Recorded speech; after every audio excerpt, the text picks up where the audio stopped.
A Patrick Sycamore story. Loddon, the Imps of Mother Chergrave. By Dakota-Storm, Boggan, Thompson. Part 1. It was a year after my confrontation with Vincent Straw at Cruden Bay that I received a phone call. It was a call directly from the Pope. The conversation was to the point and quick. "Sycamore," said the Pope, "we need your help. We have stumbled across a problem that our very best are unable to solve." "So let me guess," I said. "Your best have bitten off more than they can chew, and now that you've exhausted all of your other options, you have decided to call me." "Yes," said the Pope firmly. "I believe in the Catholic Church," I said, "but don't think that I've forgotten about your attempts to take away my codex." "That is in the past," said the Pope. "I am willing to pay you handsomely if you help." "How much?" £3 million. "I'll tell you what," I said. "Make it £1 million. A guarantee that you'll never attempt to take my codex from me again, unlimited access to all of your archives, and I would like a relic of my choosing from your collection. If you agree to this, then I will help you. If not, then you'll have to call one of my colleagues." "Very well," said the Pope. "I will have the £1 million placed into your bank account immediately, and you can consider your other demands met." "Very good," I said. "What's the job?" "A Father Flanagan will tell you all of the details," said the Pope. "Drive to Loddon. He'll be waiting for you at a cafe called Rosie Lee's on Bridge Street. Good luck, and may God smile upon you." With that, the Pope put down the phone, and I was left in the silence of my house once again. "Max," I called. My huge Rottweiler came to my side within seconds and sat down while I fondled his ears. I had heard a little about Loddon. It was a small market town, about 12 miles southeast of Norwich on the River Yar within the Broads in Norfolk. Some people believed that its name means muddy river in Celtic, in reference to the Chet River. I packed my cases and put them in the boot of my Hillman Hunter GLS. Before I put Max in the back seat of the car, I fed him a large bowl of pedigree dog food. I decided to have a piece of sponge cake while he ate. It would take me about 2 hours to reach Loddon, and I felt uneasy about not knowing what was going on there. After I'd washed up my plate and jugged out Max's bowl, we got into the car and began our drive to Loddon.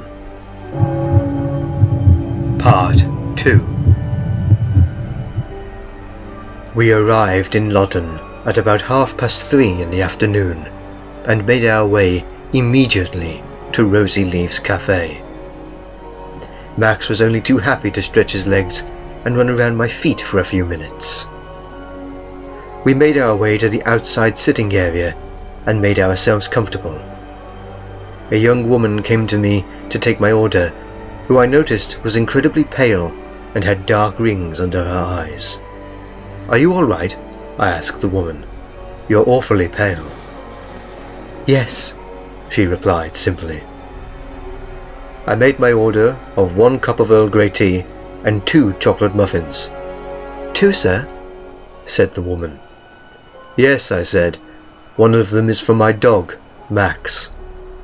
At that point, Max's head poked out from beneath the long tablecloth and stared up at the woman. The young woman screamed and ran back into the cafe building. A few moments later, a young lad came to me with a tray laden with my order. "What's wrong with the young woman?" I asked him. "She's a bit on edge," he said. "She has been ever since incidents began to occur all over the town. She was one of the first victims." "Do you mean dog attacks?" "No," said the lad. "It's a private matter. That will be £5, sir." I paid my money to the lad, and while I ate my cake, thought about the peculiarity of the incident. I was so deep in thought that it was only thanks to a gentle tap on my arm that I realized that Father Flanagan had arrived and seated himself in front of me. "You seem to be in a trance," said Flanagan, Please accept my apologies, I said. I was thinking about what just happened when Max poked his head out from under the table, and the reaction that followed from the woman who works here. You've got a dog, said Flanagan, looking underneath the table, where he found Max finishing off his chocolate muffin. My name is Patrick Sycamore. I believe that you know why I am here, and that you are to tell me what is going on in this town. The Pope phoned me and told me to meet you here and tell you what was going on, agreed Flanagan. Then please, I said, explain what is going on. About 2 weeks ago, began the priest, a series of incidents began to happen to the women of the town. Have you ever heard of Mother Chergrave? I'm afraid not, I replied. In the 19th century, continued Flanagan, she lived here, and freely admitted that she practiced magic. It was her living. She was the definition of a charmer, and made them for those who came to her for cures. She would regularly disappear from the area to make long journeys, sometimes for as long as 2 years. After one of these long trips, she brought back a daughter called Mary. Some think that she was called Mara, but for now let's call her Mary. She was baptized by a neighbour called Mrs. Crabbe, who was told in no uncertain terms by Mother Chergrave that the child was bound to Satan. The daughter was apparently a kind, sweet-hearted girl. Mary reportedly made a charm from brainwort, redwort and silverwort that helped children learn to read. Mother Chergrave had 2 rarely mentioned imps, one male, one female, which she kept in a box. These creatures looked much like people, but they were very small, like a fairy. But they had the wings of a bat. According to a Mr. Morley Adams, the imps could increase in size if they wished, but usually were about the size of a small rat. These imps were used to turn willing women into witches. They accomplished this by biting their breasts. Interesting, I commented. On the night of Mother Chergrave's death, she gave her daughter the box containing the imps and said to take them and let them bite her breasts, claiming that she would become an even greater witch than she had been, and advised her never let the devil be her master, but to make him mind her. She also told her that she was never to marry. Did she do as her mother told her? I asked. No, said Flanagan. Immediately after Mother Chergrave died, Mary put the box containing the imps onto the fire without opening it, and went on to marry. I think that I am beginning to understand, I said. You believe that the imps survived, and that they have decided to take revenge by biting the breasts of every woman in Loddon. I do, said Flanagan. I also believe that Mother Chergrave never died. Why is that? According to one of the victims, she heard the imps talking about returning to Mother Chergrave's abode. It's not much evidence, I know, but I felt it was important to mention. Where are you staying? I asked. At the Swan. I've already organised a room for you. Excellent, I said. I need to study my codex. Come, I said, standing up. I have much to do, and I do not know how much time I have to complete my studies. Part 3. After making myself comfortable in my room at the Swan, I began my research, using both my codex and the internet. Using the codex, I studied imps and their behaviour, which I soon discovered was wild and uncontrollable. I also discovered that imps could be bound or contained in some sort of object, such as bottles and other things. This would explain how Mother Chergrave had managed to keep the imps with her. She had bound them to the box. Did that mean that the box had survived Mother Chergrave's daughter's efforts to destroy it?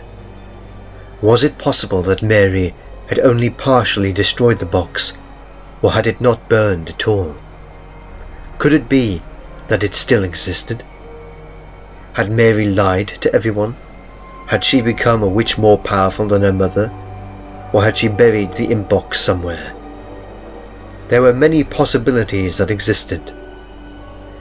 I decided that I would need to study the wounds and see if there was some sort of pattern.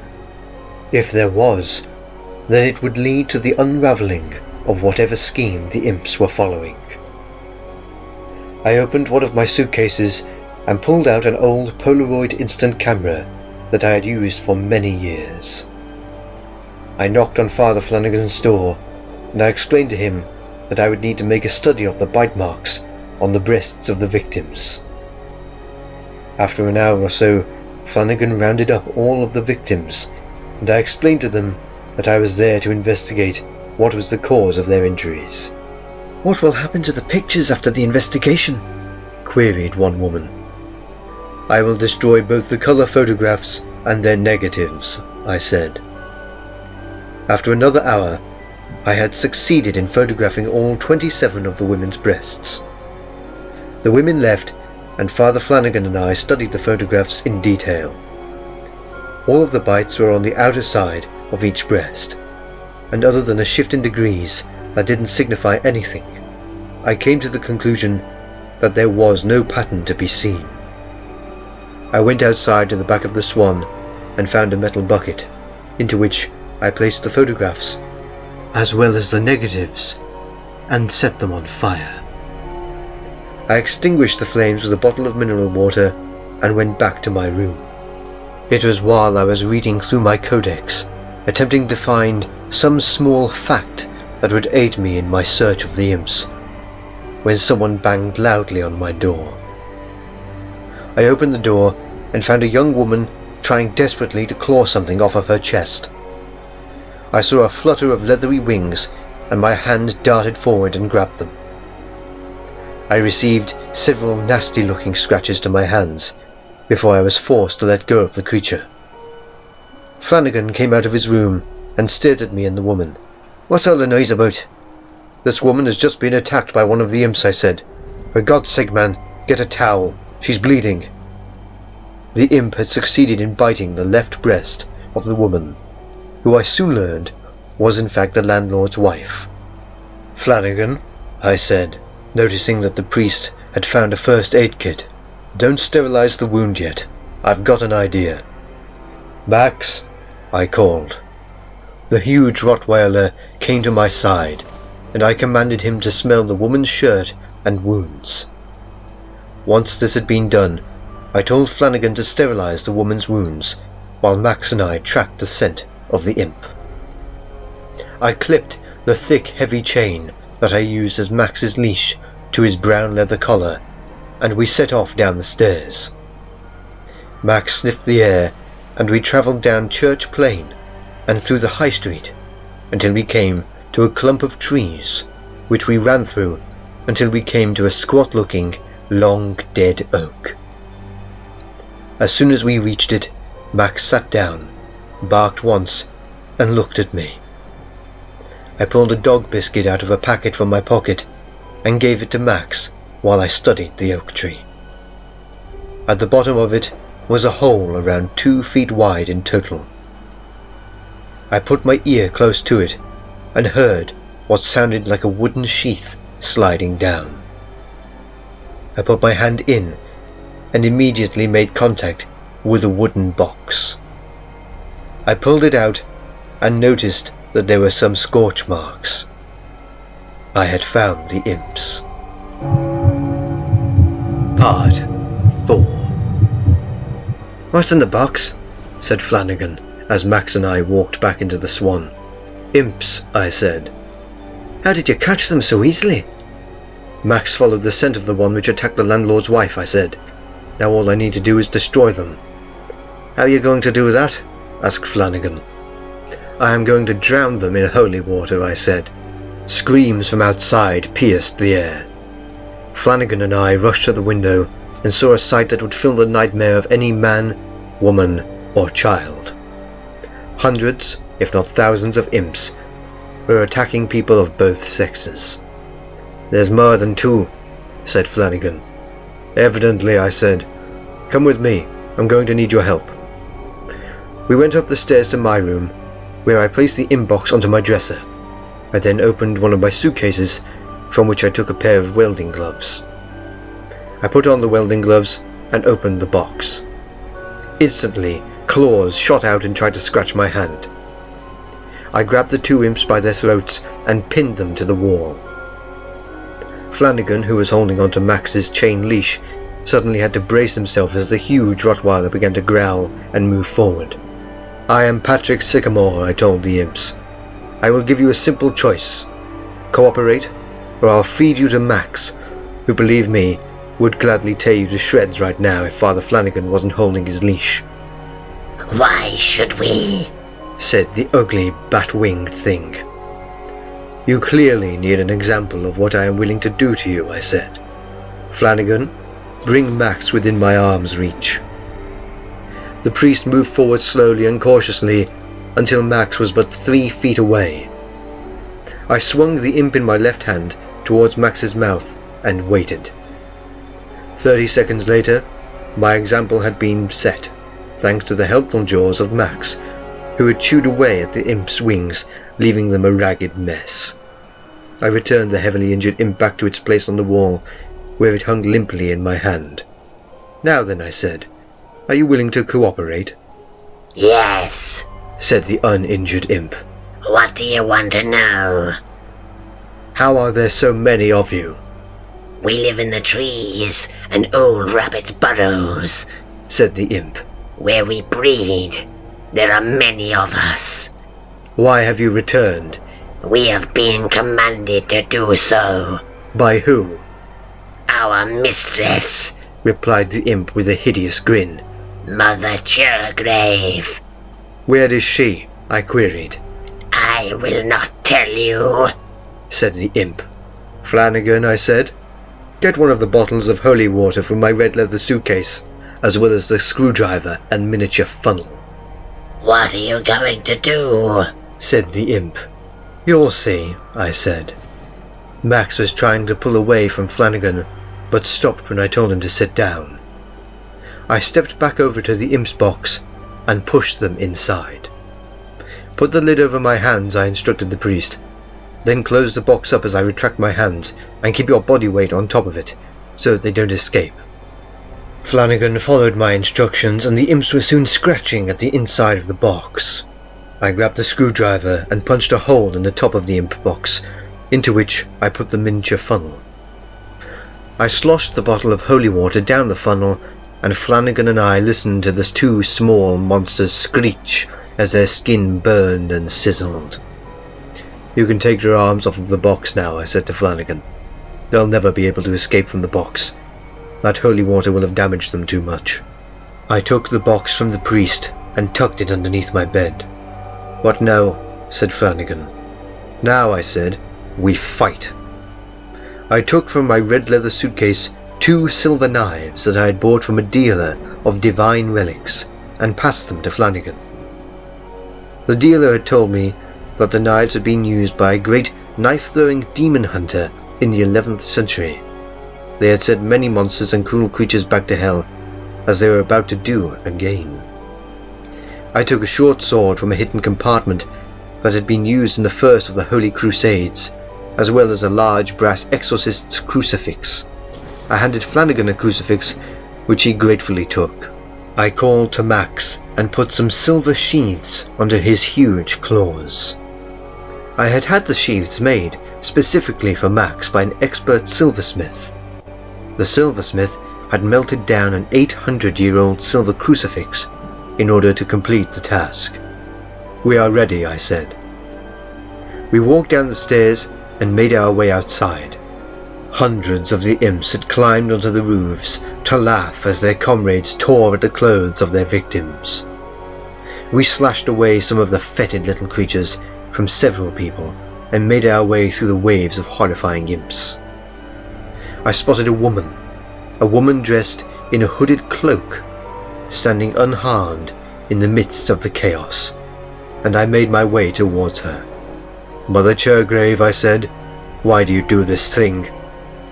"I will explain in due time," said the woman. At the waving of one of her gloved hands, the imps became silent and scurried down the roads, back into the trees and fields that they had come from. "Meet me at the edge of the River Chet in 1 hour," said the woman. With that, the woman faded out of sight before my eyes. "Did you see her face?" asked Flanagan, who was wiping the silver knife's blades clean with a handkerchief. "No," I said. "It was covered by a hood." "What's the plan now?" asked the priest. "I will meet with Mother Chergrave in an hour. I will go with Max. I will not need your assistance for this task." I walked silently back to the Swan, with Max trotting at my side. I had a niggling feeling in the back of my brain that I was not going to like Mother Chergrave's explanation when I met with her. The air in the town had grown cold. I felt the presence of evil around me. Something made me feel uneasy. My answers were at the River Chet. All I had to do was take them. Part 5. 50 minutes after my encounter with Mother Chergrave, I made my way to the bank of the River Chet. Night had come swiftly, and the moon was full. I had armed myself with the essentials: an exorcist's crucifix hidden up my sleeve, 2 pocketed bottles of holy water, a rosary also hidden up my sleeve, the codex in its lead-lined case in my right hand, and of course Max, my ever-faithful friend. I waited by the waterside and watched the gentle torrent. "Beautiful, isn't it?" said a woman's voice. "Yes," I replied, without looking round to view the source of the voice. "It is." "You arrived early," said Mother Chergrave, stepping to my side. "I don't like to be late." I turned and looked at the hooded figure, before saying, "What's all of this about? Why are you terrorizing these townsfolk? They are not the people of your era." "But they are the descendants of those people." "That means nothing," I said. "They cannot help what their ancestors did, as well you know." "Do you know what they did?" asked Mother Chergrave. "The official story goes that you died in your bed with your daughter at your side, who took the imp box and burned it as soon as you had passed. What actually happened?" I had the sudden urge to suck on a sherbet lemon, so I took one from my pocket and popped it into my mouth.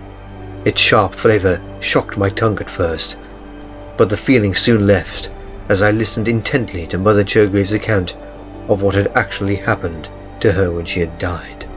"A day before my death," Mother Chergrave began, "I was dragged from my house and bound with chains to a flat-topped stone.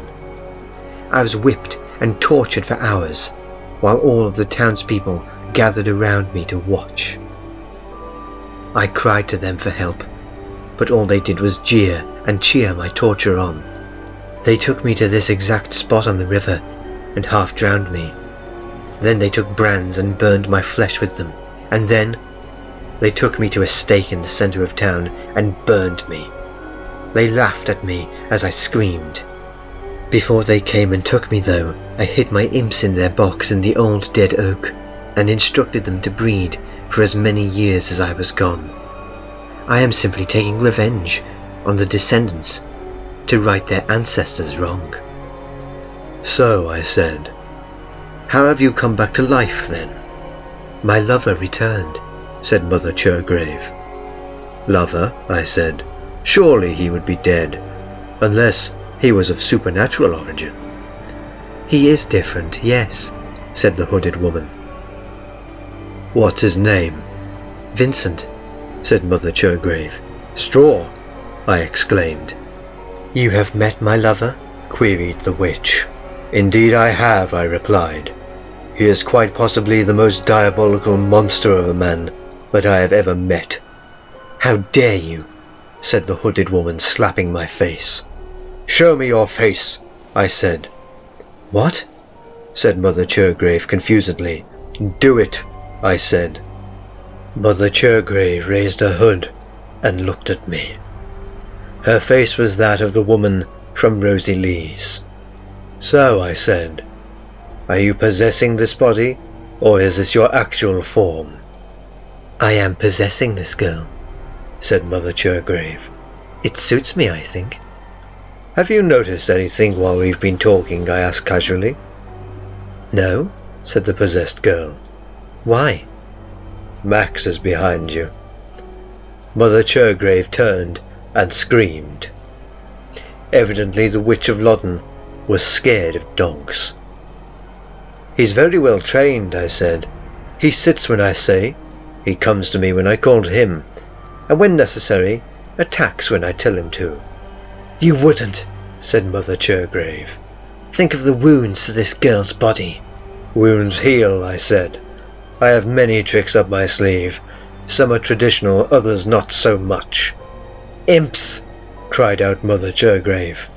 All around us, thousands of the hideous creatures sprang up, digging themselves out from soil. Others came from the river, while other groups came from the trees.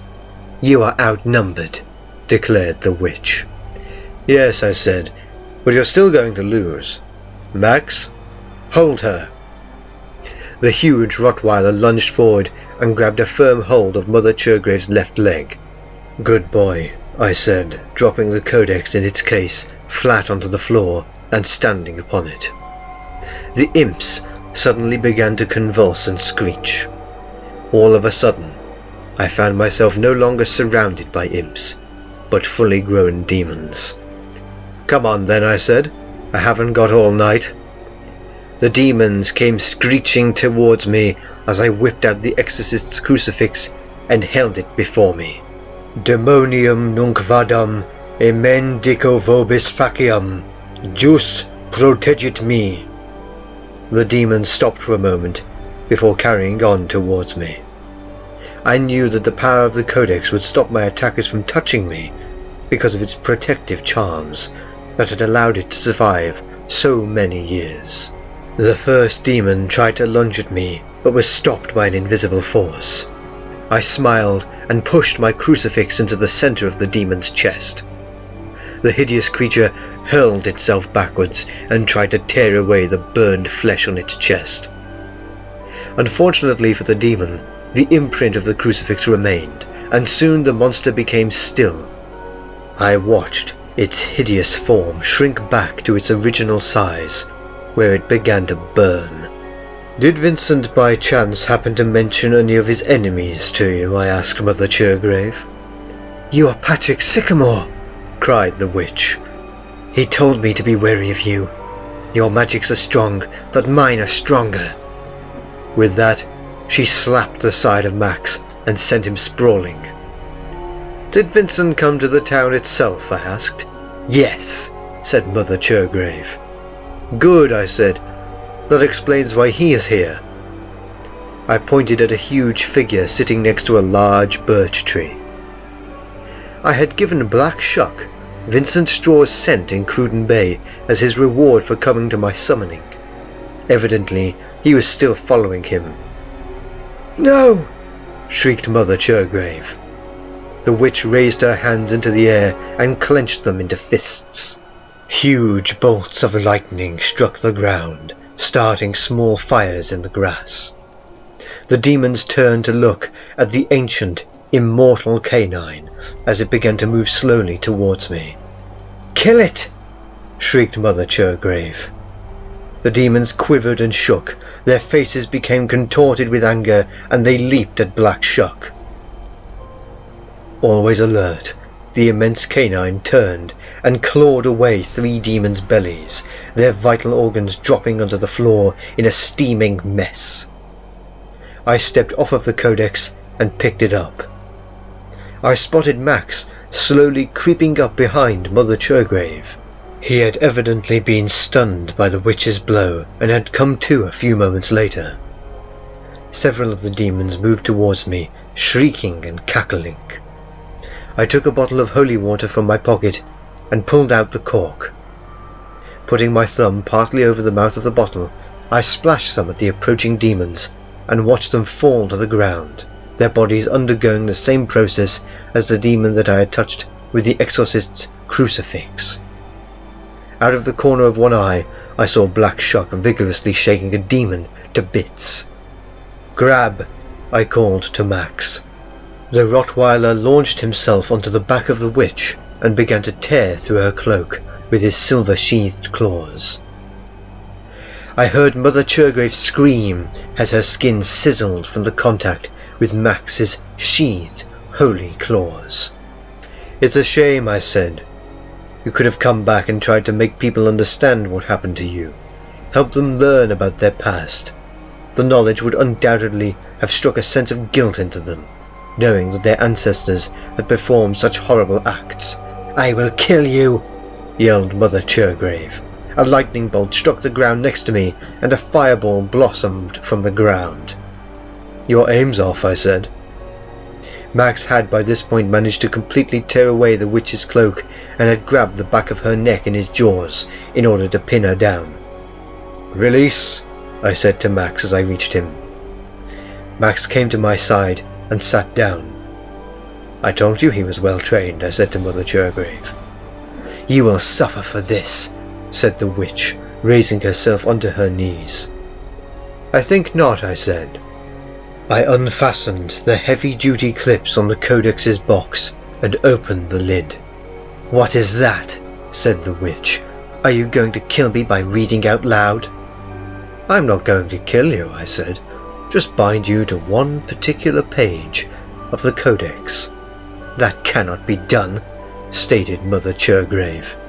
"Really," I said, removing my Parker 45 pen from my pocket and opening the book to a section filled with names. "Let's put it to the test, then." Onto the page I wrote Mother Chergrave's name. Then I stooped down to one of Max's paws and wiped some of the witch's blood from it with one finger. I raised my bloody digit into the air and said, "By the power of the Codex's creators and its protectors, I bind the spirit of Mother Chergrave, Witch of Loddon, Mistress of Satan, to this page on which her name resides." "No!" screamed the witch. "One of you, do something! Stop him!" The demons surrounding us, bleeding and dying, began to advance sluggishly towards me. I wiped the blood from my finger onto Mother Chergrave's name, made the sign of the cross, and closed the cover. Mother Chergrave convulsed and fell to the floor. "You see," I began, as the possessed woman's body began to glow a bright orange, "your magic is strong, but you should never underestimate your opponent. You never know when you might meet your match." A fiery ball of orange light shot out of the woman on the floor and into the cover of the Codex. Her spirit was now within the page on which I had written her name, "Bound forever." The woman on the floor began to moan, and I bent down and helped her to her feet. The demons looked at each other for a moment before advancing towards us. "I'll give you a chance," I said. "Go, and you can live until I find you, or die now at my hand." The demons gave a shriek and launched themselves up into the air and flew off in different directions. Out of the corner of my eye, I saw a black figure moving towards me. The woman at my side whimpered and cried out as Black Shuck came into view. "Hello, Black Shuck," I said.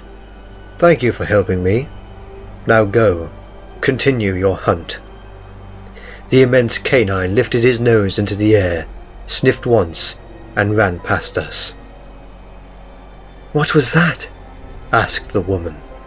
"Just a friend of mine," I said. "What's your name?" "Cynthia." "Come along," I said. "Let's get you a doctor." Part 6. Cynthia was taken immediately to Beccles Hospital in an ambulance, where, from what I heard later, she was treated with the greatest of care. When Max and I went into the Swan, I found Flanagan sitting on a chair, shaking with fright. "What's wrong?" I said, bending down to look at his face. "Tall man," muttered the priest. "When?" I said. "Where?" "There," said Flanagan, pointing at a dark corner. I looked into the corner and saw the outline of a very tall man in a suit and fedora hat. "Hello, Patrick," said Vincent Straw. I see you have thwarted Mother Chergrave. I congratulate you. But I'm afraid that any luck that you had has just run out." I heard high-pitched squeals come from the floor, and suddenly 3 immense winged demons appeared. Evidently some of the imps had decided to join Vincent in his fight against me. "Flanagan," I said, "get down on your knees and pray." I whipped out my rosary and flung it at the feet of one of the demons, who screamed and jumped back in fright. The 2 other demons came towards me and tried to grab me.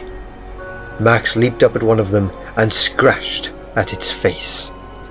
The demon fell to its knees and began to shrink back to its original size. The 3rd demon succeeded in grabbing me by the shoulders and flung me through the front window of the Swan, where I skidded along the ground. "What's going on?" somebody shouted. The demon burst through the wall and came towards me.